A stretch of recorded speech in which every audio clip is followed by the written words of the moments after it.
Here's how your daily rituals, habits and patterns have a drastic effect on your success. How's it going, guys? Levi Steele here from Steele Muay Thai. I wanted to bring you this two-part video to explain habits. If you're like me, before I even started to study habits, I kind of just thought it was like drinking coffee or smoking a cigarette or something. I never really took much more consideration into how big habits actually were. So it's really important to know, and probably one of the most preliminary things to know when it comes to training Muay Thai. So this first part's going to be, just painting the picture for you, give you a bit of food for thought. The second part video that I'll upload will be more the science of habits, so how it's actually working in your brain pretty much. So I want to kick it off by reading you my all-time favorite quote, and it is in regards to habits, and that quote is, "Sow a thought, reap an action. Sow an action, reap a habit. Sow a habit, reap a character. Sow a character, reap a destiny." Now, you've probably heard similar quotes to this, like, you are what you repeatedly do, or your discipline is your destiny, yada, yada, yada. Personally, I like this quote the most because it is literally giving you a step-by-step pattern or a plan, I suppose, a plan to changing reality, getting what you want, achieving success, and it's all done through habits. So, you're sitting at the house at home and you're sitting at home and you're watching TV or something, you get a thought, I'm going to start Muay Thai. You action that thought, you start Muay Thai, you keep doing the action over and over, it becomes a habit. Eventually you do the habit enough, people start to refer you to, they start to talk to you like, oh, that's the Muay Thai guy over there. Oh, Levi, he's the one that does Muay Thai, right? Yeah. So it becomes your character. You start to drill the character thing enough, and people will be talking to you and just cutting straight to the mustard. They don't ask you how your day was or anything. They'll say, how's your training? Or I saw your last fight, that was crazy.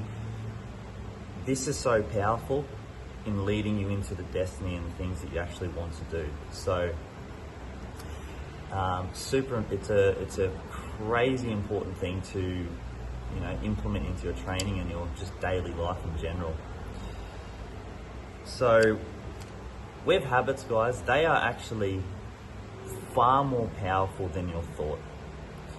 For example, I played soccer when I was younger for 5 years or something, and even 3 or 4 years after not playing, I recall being in the shed one day, and I was lifting some weights at gym, in the home gym, and I dropped a weight plate, and just like lightning, I kicked it, on the way down, which friggin' really hurt my foot. But basically, I did this because I used to walk around just dropping the soccer ball at my feet and constantly juggling it. I was constantly doing this from class to class, at school, at home, up the street from the bus stop, always juggling a ball, and my brain just recognized an object dropping, and I kicked it. I'm sure we've all done this before, but in this particular case, it was such a hardwired habit, even though it was like a 3-year-old habit, I hadn't played for that long, it still came out. Now, if you were to say, hey, Levi, kick this weight plate, I'm definitely going to say no if I have a conscious thought, because I'm going to break my foot or something. So that just goes to show you that habits actually overpower your basic thought and rational decisions sometimes. So it is a really important thing to realize how big these are. So if you're like me, when I first started learning about habits, I didn't actually realize how big they were. I thought, I was just having a biscuit a day or drinking coffee every day or smoking, or an alcoholic's got a bad habit or something. I never even considered good habits, to be honest. So guys, their habits are as big as doing that Muay Thai every day, right down to the smallest, most detailed habits you can even think of. You walk into a 7-Eleven and you're picking from the Coca-Cola fridge, or you're picking the water fridge. Why did you even walk to the fridges in the first place? Was it a big yellow special sign that made you turn right when you walked in? Maybe you're going home in your car and you turn left at this street every day to go down to your house, and you turn there because you recognise a massive tree. One day the council cuts it down, you miss your turn off and you don't even know why. So habits are everywhere. There's triggers for the habits everywhere. And as I said, they are more powerful than your thought. So you really need to be using them to your advantage. So it's really amazing once you start to learn that habits are sort of like a chain, like they're just little triggers, they're adding up, like constantly leading into the next one. You know, like somebody that's trying not to smoke cigarettes, the fork in the road is earlier than you think. You could see someone smoking a cigarette 3 days ago, and your brain is going to start to keep trying to find a way to get to the path that it knows so they can have a cigarette. It's so powerful, guys. So it's really important to learn all this sort of stuff because you can use it in your training to get the most success. So how can you do that?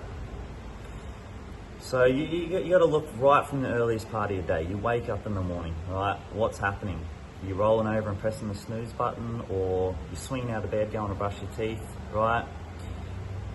I myself used to do really early Muay Thai sessions. I'd get up and I had my habits down so well that I couldn't have stopped going to training if I tried. I was never the person, and am never the person to sit there and go, oh, I don't want to train today, I can't be bothered. I just rock up, and before you know, I'm at the gym doing bench press, or before you know, I'm skipping, because I lined up the littlest habits in my day to get there and do it without thought process, right? So, you know, you might roll out of bed and put your feet straight into your running shoes or your Muay Thai shorts, or whatever it is. You know, I quite often remember being in pain, you know, banged up from the day before, and still trying to open my eyes while I'm skipping, getting warmed up, and I'm just thinking, how did I even get here? I'm still half asleep because my habits were so ingrained, you know, for those particular morning sessions.